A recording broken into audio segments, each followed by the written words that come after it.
I was on my knees, broken, abandoned, with nothing left. I thought God had forgotten me, but what I didn't know was that while I was falling, He was already preparing my angels to fight the battle I couldn't see. This is my story. And if you're broken right now, this message is for you. Stay until the end, because what God did for me, He can do for you too. My name doesn't matter. What matters is that I was once a woman who had everything, a family, a home, dreams. But life has a way of testing us when we least expect it. And my test came like a storm, without warning, without mercy. I lost everything in one single moment. And when I say everything, I mean everything. The man I trusted, the one I built my life with, walked away. He didn't just leave me, he destroyed me. He took my dignity, my security, my hope. I was left alone with 2 small children, no money, no job, and a heart so shattered I didn't know if it would ever beat with joy again. That's where my story begins, at the bottom. But here's what I want you to understand from the very beginning. God doesn't abandon His children in the pit. He meets us there. And even when we can't see Him, even when we can't feel Him, He is working. He is moving. He is preparing something greater than our pain. I just didn't know it yet. This is a story about faith when nothing makes sense, about strength when your body wants to give up, about angels sent by God to fight battles you can't fight alone. This is about falling so hard that when you rise unstoppable. So, if you're watching this and your life feels like it's falling apart, hold on. Keep watching. Because what you're about to hear is proof that your faith is not in vain, that your prayers are not unheard, that God's plan is bigger than your pain. If this is speaking to your heart right now, type Amen in the comments and subscribe to this channel. You need to hear more stories like this. Now let me take you back to where it all began. It was a Tuesday morning. I remember because Tuesdays were always our day. The day He would bring flowers home, kiss me on the forehead, and tell me He loved me. But that Tuesday, there were no flowers. There was no kiss. There was only a letter on the kitchen table and the sound of the door closing behind him forever. That's how my world ended, quietly, coldly. The letter said he had found someone else, someone younger, someone who didn't remind him of responsibilities, of bills, of real life. He wrote that he needed to be happy, and just like that, 15 years of marriage became nothing. I stood there holding that piece of paper, and I felt my soul leave my body. How could the man I gave everything to just walk away? The days that followed were the darkest of my life. I couldn't eat, I couldn't sleep. I would wake up in the middle of the night gasping for air, drowning in panic attacks. My children would ask, "Mommy, where's Daddy?" And I had no answers. How do you tell a 6-year-old and a 9-year-old that their father chose to abandon them, that he chose himself over them? I cried out to God every single night. I would kneel by my bed, tears streaming down my face, and I would beg Him to bring my husband back, to fix my family, to make the pain stop. But heaven felt silent, empty, like God had turned His back on me too. I started to believe that maybe I wasn't worthy of His love. Maybe I had done something to deserve this punishment. The bills started piling up. The rent was due. The children needed food, clothes, school supplies. I had been a stay-at-home mom for years, and now I had no job, no income, no savings.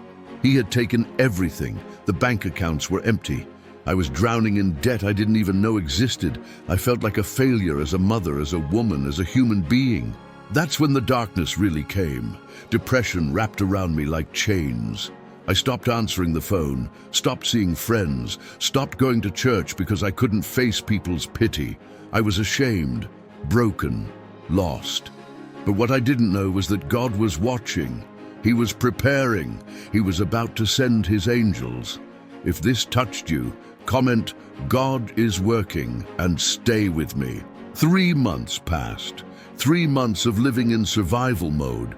I found a job cleaning houses. Me, a woman who once had everything, now scrubbing other people's toilets just to put food on the table.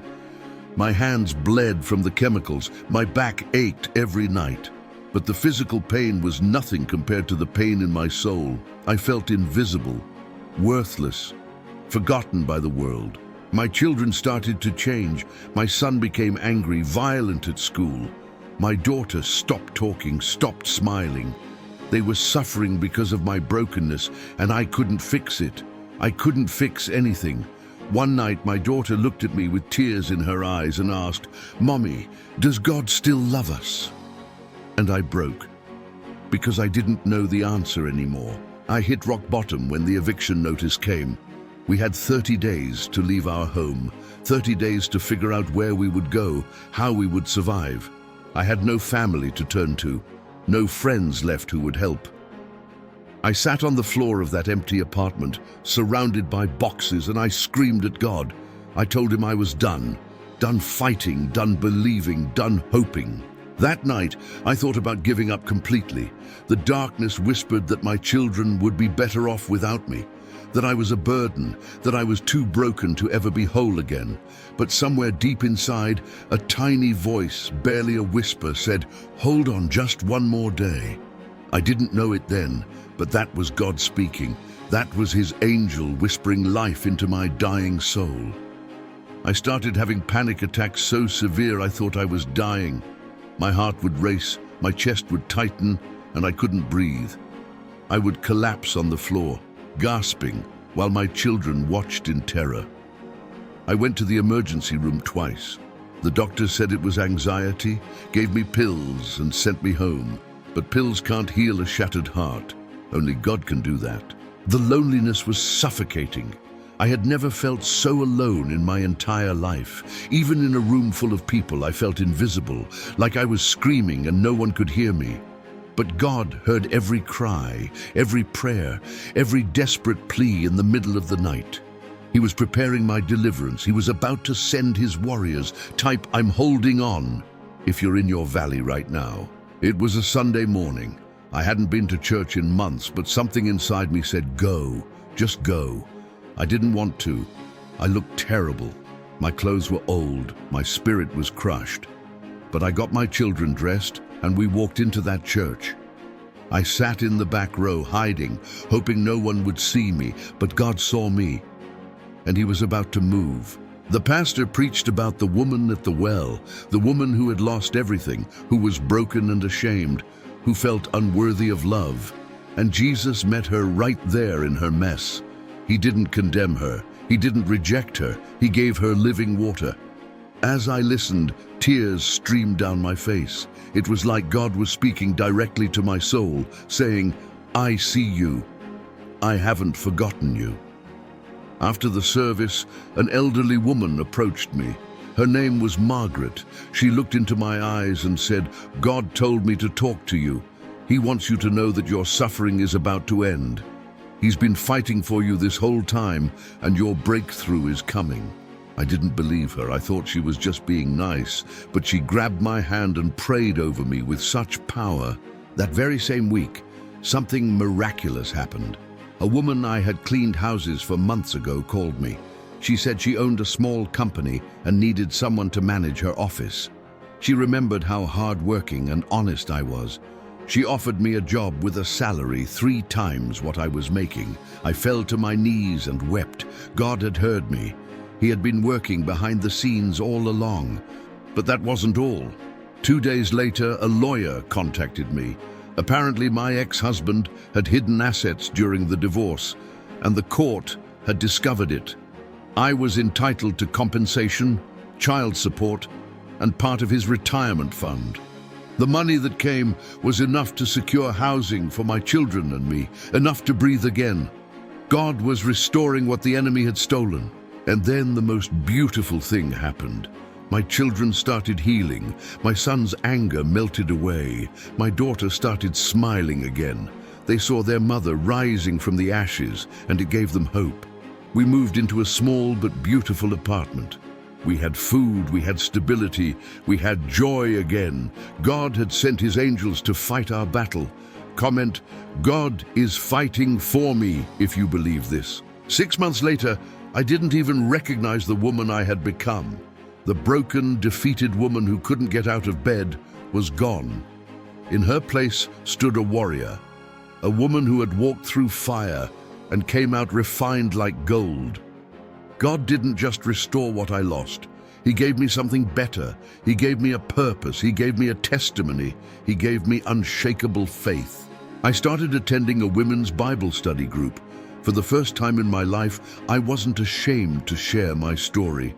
I told them about the abandonment, the depression, the suicidal thoughts, the panic attacks. And you know what happened? Woman after woman started crying. They said, "Me too." I thought I was the only one. My pain became my ministry. My mess became my message. God opened doors I never dreamed possible. The company I worked for promoted me to director. Me, a woman who was cleaning toilets just months before, was now leading a team of 15 people. I was making decisions, creating strategies, earning respect. But I never forgot where I came from. I never forgot who lifted me up. Every success was a testimony to God's faithfulness. My children blossomed. My son became a leader in his school, helping other kids who came from broken homes. My daughter started singing in the church choir, her voice like an angel, praising the God who saved our family. They watched their mother fall, and they watched God raise her up. That lesson of faith and resilience became their foundation. They learned that God never abandons his children. I started a support group for single mothers in my community, women who were where I had been, drowning in despair, thinking there was no way out. I told them my story. I showed them that God can take your worst nightmare and turn it into your greatest testimony. I watched women transform before my eyes, watched hope return to their faces, watched faith ignite in their hearts. And here's the most powerful part. I forgave him. I forgave the man who destroyed me, not because he deserved it, but because God commanded it. And when I released that bitterness, when I let go of that anger, chains fell off my soul. I became truly free. The woman who rose from those ashes was stronger, wiser, and more powerful than she ever was before. Type, "I am rising," if you feel this power. 2 years after that Tuesday morning when my world ended, I stood in front of a mirror and I didn't recognize myself. Not because I looked different, but because my eyes were different. There was light in them again. Fire, purpose. The woman staring back at me was an overcomer, a survivor, a living testimony that God's promises are true. He said he would never leave me nor forsake me, and he kept his word. God didn't just give me a job, he gave me a career. He didn't just give me an apartment, he gave me a home filled with peace and laughter. He didn't just heal my children, he gave them a future and a hope. Everything the enemy tried to destroy, God restored double. This is what the Bible means when it says God gives beauty for ashes. I lived it. I am living it. The angels God sent weren't always visible. Sometimes they looked like Margaret, the elderly woman who prayed over me. Sometimes they looked like my employer who took a chance on a broken woman. Sometimes they looked like the lawyer who fought for my rights. Sometimes they were actual supernatural interventions, divine appointments, doors opening that no man could shut. God's army fought for me when I was too weak to fight for myself. I learned something profound through this journey. God never wastes our pain. Every tear I cried watered the seeds of my future harvest. Every night I spent on my knees in prayer built my spiritual strength. Every moment I wanted to quit but didn't forge my character. God was training me in that wilderness. He was preparing me for the purpose he had planned before I was even born. I mentor dozens of women who are walking through their own valleys. I look them in the eyes and I say, I know your pain. I've been where you are, but I also know your future because I know your God, and he is faithful. Your story isn't over. This is just your chapter of transformation. Your comeback is coming and it will be glorious.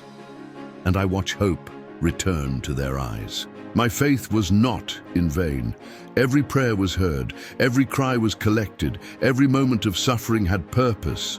God sent his angels to fight battles I couldn't see, to protect me when I was vulnerable, to lift me when I couldn't stand.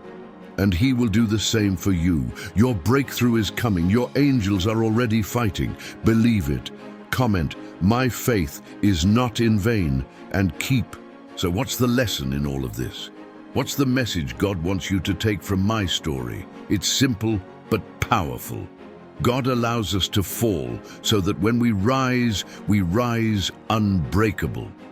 He allows us to be broken so that when He puts us back together, we become a masterpiece. Your pain is not punishment, it's preparation. Your valley is not your destination, it's your transformation. I used to think that good Christians never suffered, that if you had enough faith, life would be easy, but that's a lie. The truth is, God trusts His strongest warriors with the hardest battles. He trusted me with that fire because He knew I would come out as gold.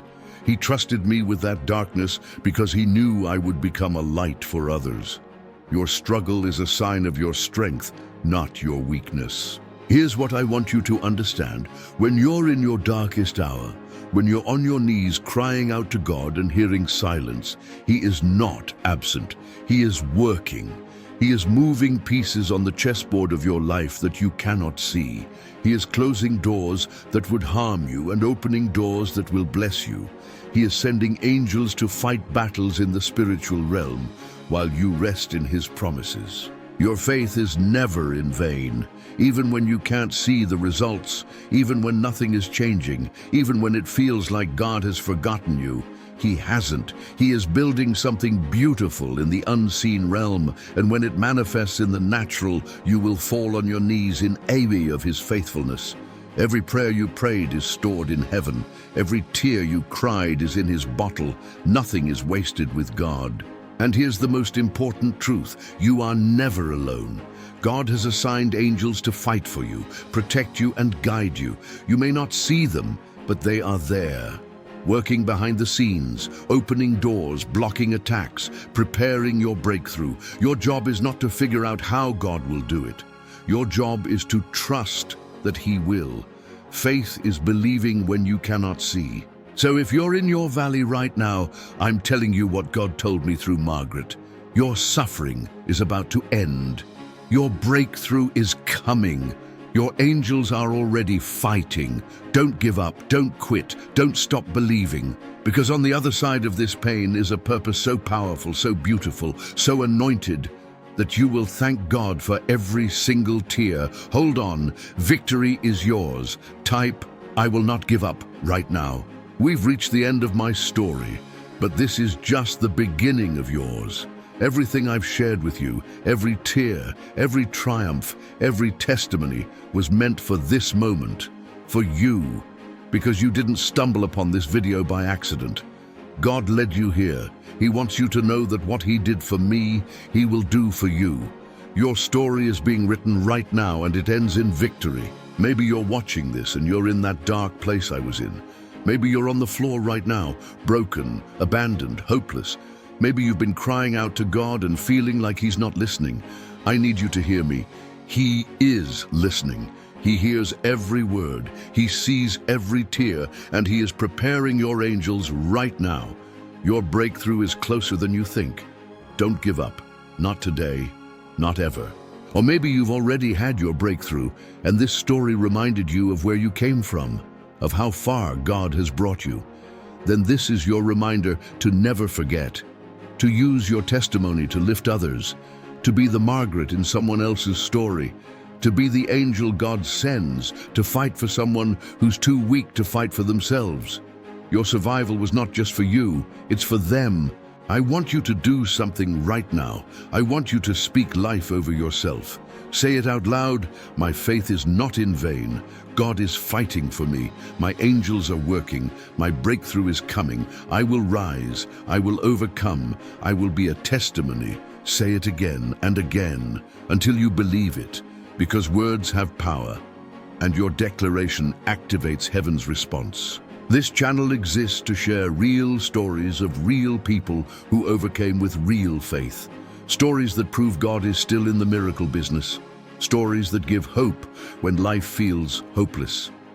If this testimony touched your heart, if it gave you strength, if it reminded you that God hasn't forgotten you, then you need to subscribe, because there are more stories coming, more testimonies, more proof that God is faithful. Before you go, I need you to do something. Type in the comments, "I too will overcome," and share this video with someone who needs to hear it, someone who's in their valley, someone who's losing hope. Be their angel today. And if you want to share your testimony, drop it in the comments. Your story matters. Your victory matters. Together, we are an army of overcomers. Now go, rise, and remember, your faith is not in vain. God bless you.